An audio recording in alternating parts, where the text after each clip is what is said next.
Batman the Killing Joke.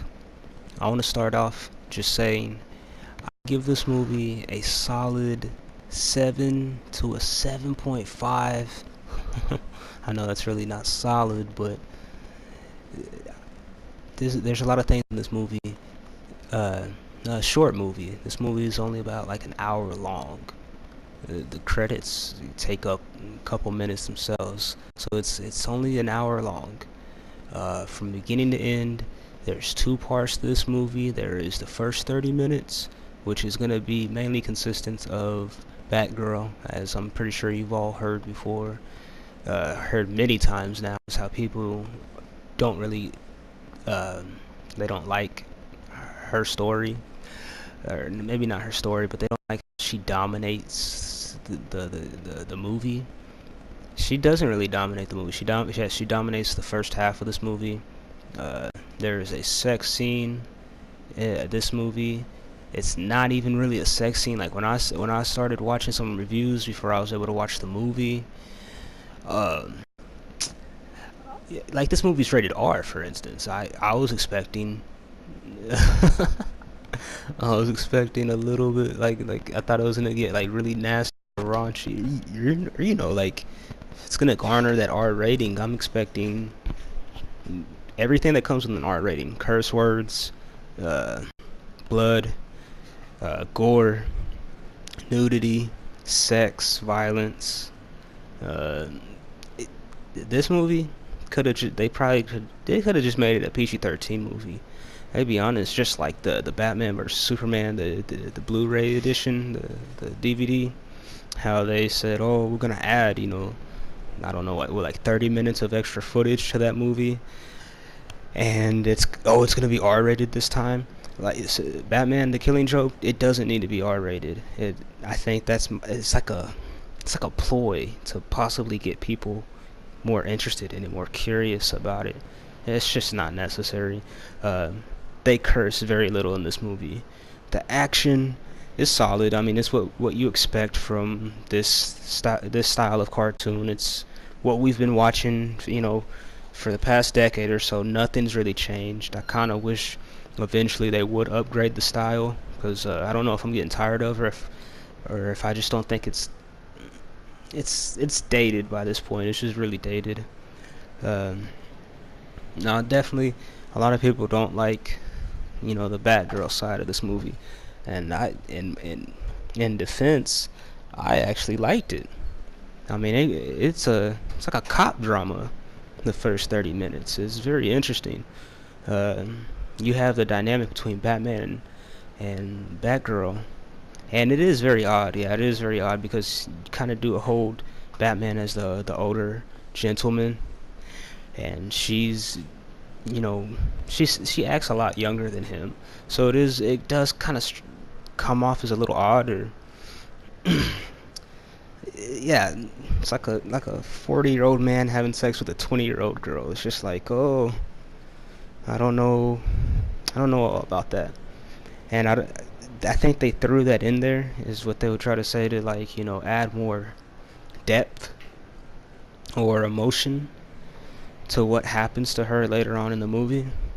And I'm sorry, there's just going to be spoilers, but she gets crippled by Joker, and it's graphic in its own sense because Joker kidnaps Commissioner Gordon after he cripples Batgirl, which is pretty hardcore. And I'd have to say that's probably the only reason why this movie has to garner an R rating, is because when you're in Joker's world for a little bit of time that we are there, it's a carnival. He's got his goons, his minions, the carnival people.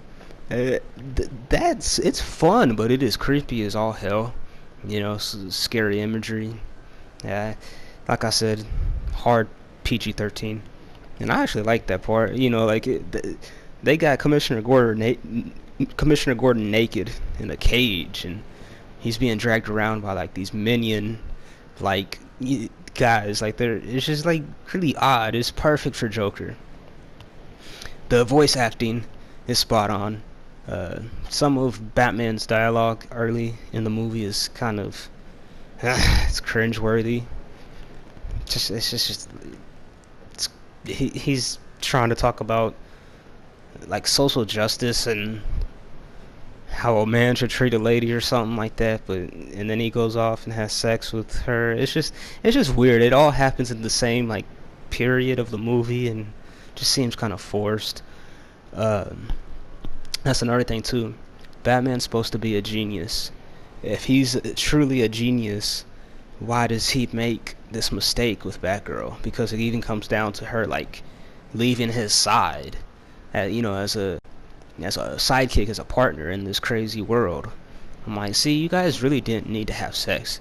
You guys didn't have to mess up the relationship. Batman knew that was gonna happen one way or another. She was gonna get angry at him. And I like that stuff. That dynamic with them two was very interesting. Like she's very upset with him because she likes him and she wants him to return the emotion, but he doesn't. I kind of like that stuff. That stuff was very interesting to me. They cut it off very abruptly, and it goes to Joker's backstory. And to be honest, for a movie called The Killing Joke, I could really, I was asking to go back to Batman and Batgirl. Like I was more interested in what was going on with them than Joker's sob story. Which, by the way, it's sobby, it's boring. They could have wrote in a lot more if they wanted to. And there's two movies here, or there's two movies here, and they made it one movie because the Killing Joke, the comic, probably wouldn't have been long enough to make into an hour-long movie if that was the case. Uh, they should have just made two movies. Like I said, the Batgirl stuff was actually pretty interesting. It was a little forced here and there, but I liked seeing them, fighting crime together, fighting together, literally, acting like a couple somewhat, or like a fresh couple. Like, oh, I don't want to be with her, but I kind of want to be with her. Back and forth. It was interesting. It was fun. Like I didn't see that coming, but at the same time, I think a lot of people reviewing out here I think they're getting a little backwards. Like I said, the Killing Joke, the Joker part of the movie was actually the most boring in my opinion, and they could have really spruced that up. I mean, they could have made it a little bit more exciting. One moment he's crying to his wife about people being mean to him or something, and the next moment he's being told his wife is dead, and they don't shed a tear. He's just kind of like, oh, it's just you guys they didn't even put in the emotion or the time to even make their own characters care about the situation, which I kind of thought was odd.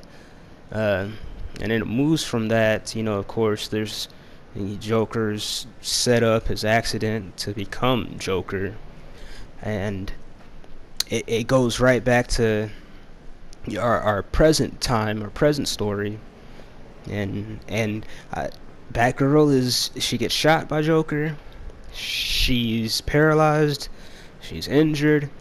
It just cuts that immediately as well, and it goes into like the last act where I swear Batman didn't have that emotion. Like it was just like I think we were wanting to see that of how impactful it really was.